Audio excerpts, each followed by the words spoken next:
तुम्हाला काय वाटतं इकडच्या मुलांची लग्न का खोळंबलीत? नाही होणार लग्न. हे बघा, आता आमचा बिझनेस असून सुद्धा काही मुली आमच्यावर लग्न करायला म्हणजे आमच्या मुलांबरोबर लग्न करायला मागतच नाही. याचं कारण त्यांना नोकरी व्हायला पाहिजे. रे जोशी कसोस तुझा जुळवूचा?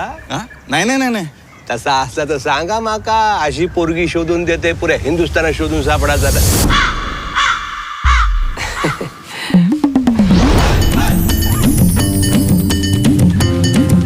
मुंबईचा कसला खूळ लागला ते का कळत नाही. तिकाच नाही, इथं सगळ्या मुलींका खूळ लागला मुंबईचा. तुका पण शहरातलोच राजकुमार वयो. काय हरकता? मुलींनाही त्यांच्या आयुष्याचा जोडीदार ठरवण्याचा हक्क आहे. अरे अशीच जर पोरांची लग्नात तुंबान राहली ना तर आपली भावकी वाढतली कशी रे? अरे बोचत फुल पडताव आणि माका म्हणा राव.